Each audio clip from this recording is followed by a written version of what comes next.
Let's talk source control. If you already know what it is and you're using one for your projects, you can go ahead and skip to the next video. Otherwise, it's time to learn.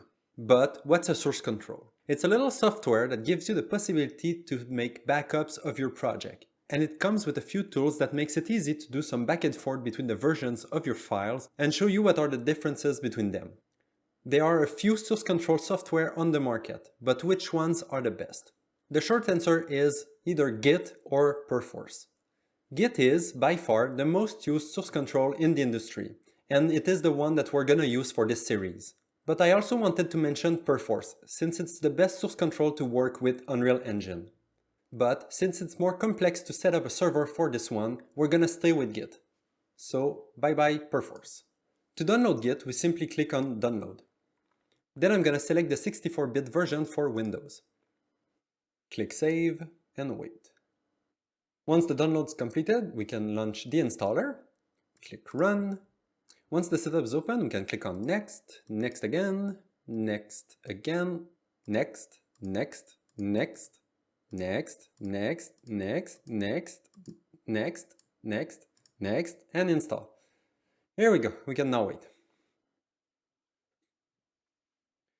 We can uncheck that checkbox and click Finish. And Git is now installed. To make sure the install process worked, we can open a command prompt and type git. Then if you press enter, if you see all this text, it means that the install worked properly. If it didn't, maybe just restart your computer. We can now close the command prompt. Now that Git is installed, you probably think that we're done and we can finally go in Unreal. But no. Git is pretty much made to be used via the command prompt with command lines. There's a bunch of programmers that are doing that and it works just fine. But I prefer working with a user interface. Sadly, the UI that comes with Git is not that great, so that's why we're gonna download another one. And that UI is called Sourcetree. So I'm just gonna click Download for Windows, accept the condition, and click Download. Save the file, and open the installer. Once the installer is open, it asks you to select a server, but we're just gonna skip it for now.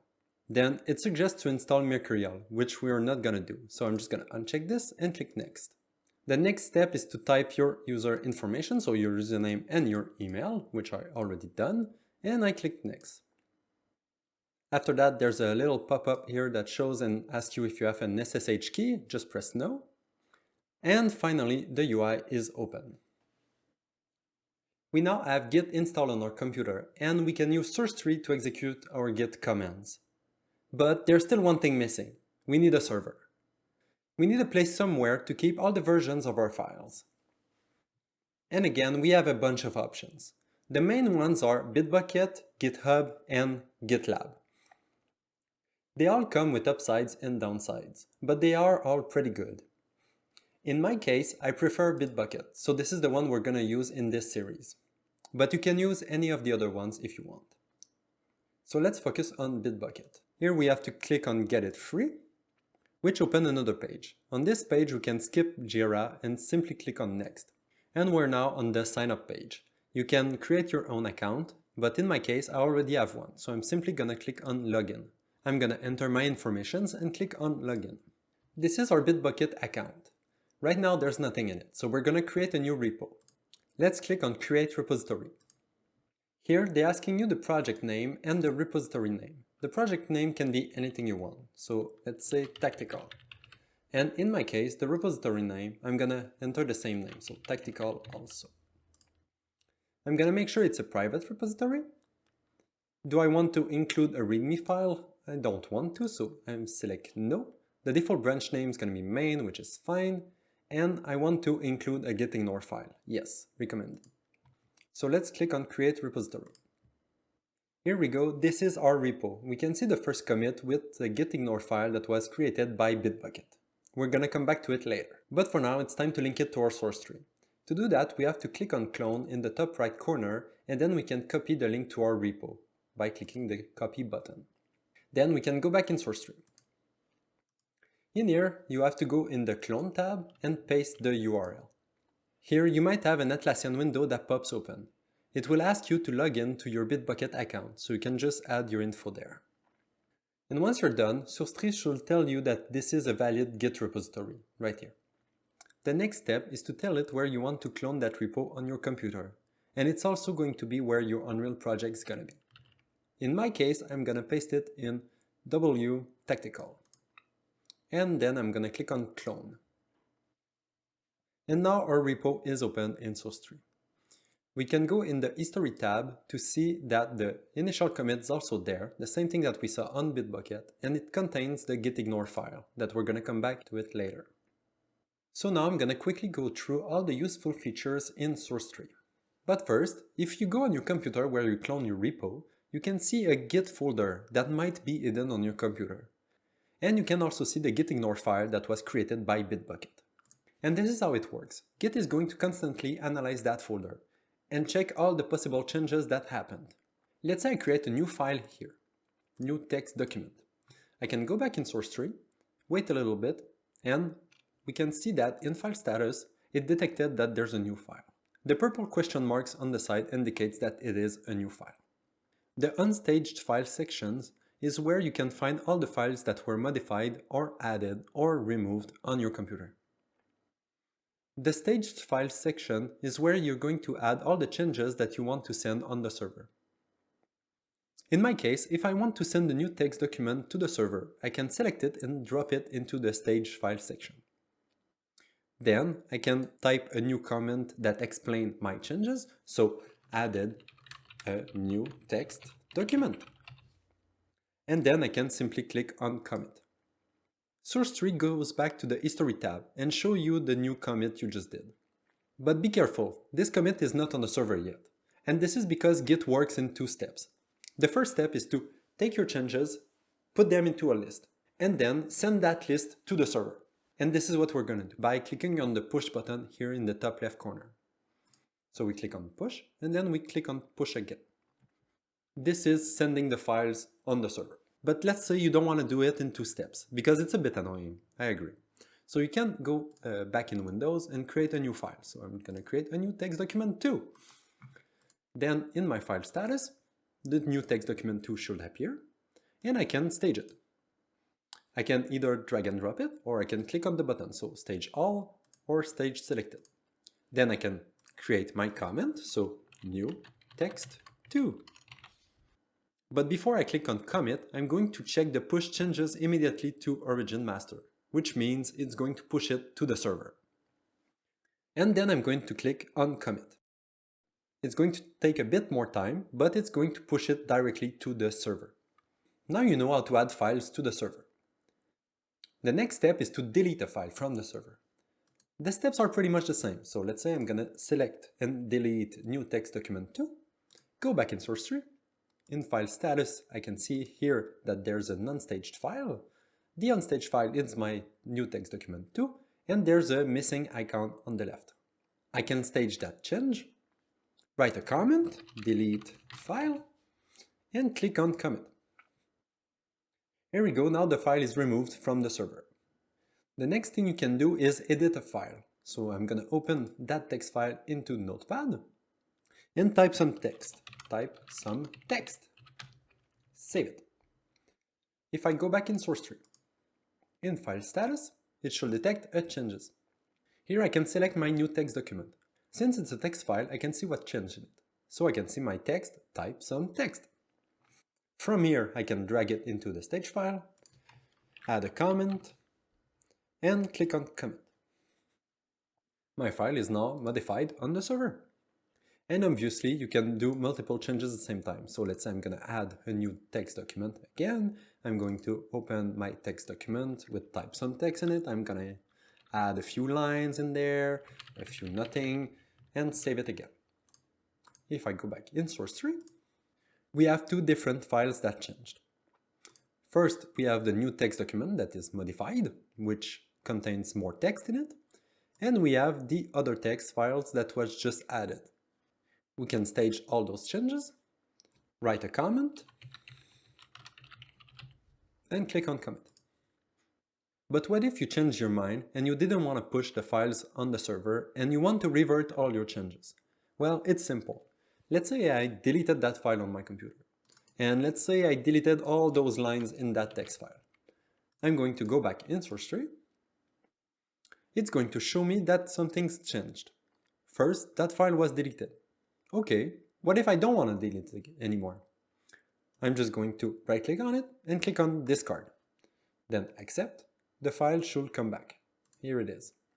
For the text file that I removed some line in it, Sourcetree shows me the lines that are missing in the file. I can either right-click on the file and click on discard, which will revert all the changes. But if I only want to revert some lines in these changes, so let's say I want to revert all these lines, I can simply click on discard lines, which leaves me with only one line removed. All the other lines are as they were before. So I can simply commit that.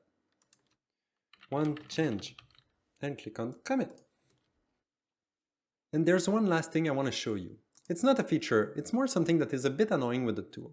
So let's say I go in file status and I create a new file here. New text document 3. Now in Sourcetree, if I right click on the file, if I want to discard my changes, which mean removing the file, I cannot do it with discard. I have to click on remove. It's not a big deal, but let's say you have multiple changes, so I can remove these two files here. If it doesn't refresh, you can click on fetch. It usually refreshes the UI. Here we go. Now I have 3 files. Let's say I want to discard these two. I can select them, right click, click on discard. But let's say I want to discard all these 3 changes. So I can select them, right click. I cannot remove them nor discard them. I have to do it in 2 steps. So let's say I want to discard these, so right click, discard. And then I want to discard that change also. So right click, remove, OK.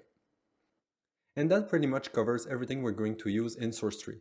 I didn't go through all the features, but just the basics one, and I think it covers everything we need. So I'm just going to reset my repo, so I'm just gonna delete those 2 files. In file status, I can stage those changes. I can type a comment, reset repo, and click on commit. The last thing we have to cover in this video is the gitignore file, which we're going to use to prevent us from sending useless files to the server. So let's open the file to see what's in it. Open in Notepad. Here we go. We can see that there's a ton of stuff in it. But we actually don't need any of that, because it's not what we need in an Unreal context. So I'm just going to select everything, delete, and save. So now the gitignore file is empty. And to show you how it works, we're finally going to create our Unreal project. So let's open Unreal. Now that Unreal is open, I'm going to create a new game project. So select Games and click Next. I'm not going to use any of the templates because I want to start the project from scratch. So I'm going to select blank, click Next. Then those settings are already good. It's going to be a blueprint project for desktop, maximum quality is good, no starter content, and ray tracing disabled. As for the path, I'm going to use the same path that we use to create our repo. So I'm going to copy this and paste it there. And for the name of the project, I'm going to name it, so Tactical Tutorial. There we go. And click on Create Project. Let Unreal open. Here we go. We can now minimize it. If we go back in Sourcetree and go in File Status, we see that there's a ton of files, like a ton of files. But we don't really have all those files in our project. Actually, we do, but we don't need them. The only files that matter are the 4 here, the uProject file and the config files. I'm going to stage them. All these other files here are files that are generated by Unreal, and they're going to be generated every time. Modified, deleted, added again. So we don't want that. We don't want to track any of that, we don't need any of that, so we don't want that in Git. So let's open our gitignore file. And let's find something that is common in all those files. All of them are in the intermediate folder, so let's ignore that folder. To do that, we simply do */ intermediate /*, and then we can save. If we go back in Sourcetree, we're going to see all those files disappear. Here we go.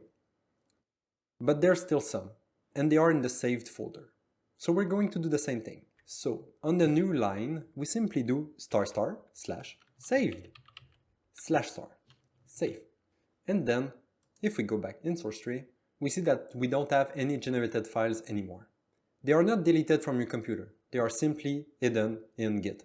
It's also important to submit our gitignore because we want those filters to be saved. So let's submit it. But before we submit it, we actually need to add more filters to it.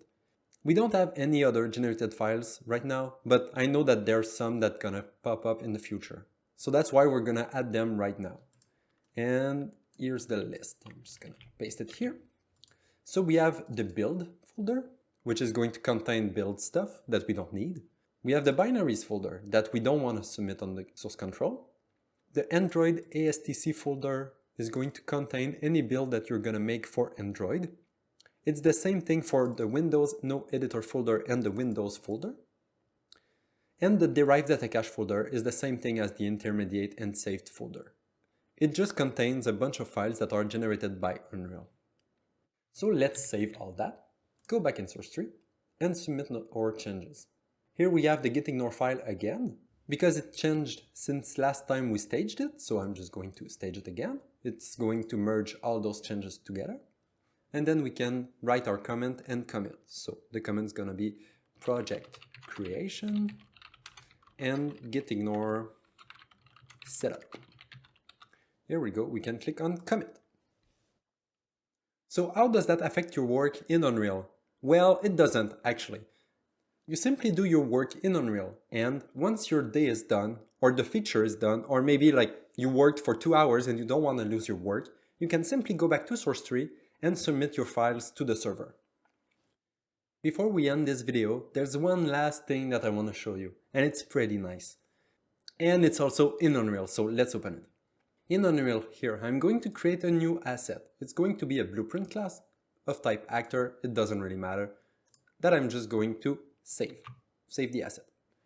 Then I'm gonna go back in Sourcetree because I added a new file and I want to submit it to the server. So I'm going to take my file, stage it, add a new blueprint, click on commit. So the file is now on the server. If we go back in Unreal, there's a source control button at the top. Let's click on it and connect to source control.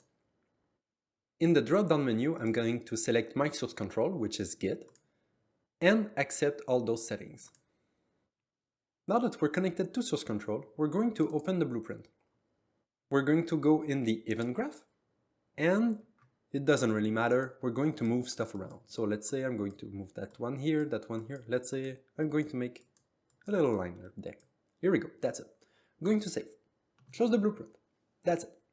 I don't know if you noticed, but there's a little check mark here on the file. It means that the asset is different from the server. So let's go see. If I go back in Sourcetree, it should tell me the same thing. If I go in file status, I can see my file here. The sad thing is, this is a uasset file, which is a binary file, which Git cannot diff for us. But we can bypass that limitation with Unreal. If we go back in Unreal, right-click on the file, go into the source control menu, click on diff against depot. A new window will open with all the differences that Unreal found between the file that is on the server and the file that you have locally. Right now everything is white, so there's no differences except that little thing here. Let's click on it. Then I can zoom out. I'm going to maximize this window to have a better view. And here we can see that all these nodes here, they were vertical at the beginning and now they are horizontal. This is obviously not a big change, but if you have a blueprint that is a little bit buggy and you don't know why, and you don't know what happened, and you don't know what changed, you can always do that to compare with different versions from the server, and maybe it's going to be easier for you to find the bug. And that's pretty much it for today. So I'm just going to close this, delete my new blueprint, go back in Sourcetree to submit these changes because I want to remove the blueprint from the server. So I'm going to delete the blueprint and click on commit. Here we go. We now have our empty project that is clean and ready for the next video. And since I've been talking for a long time, I think it's good enough for now. So I'll see you in the next video. Bye bye.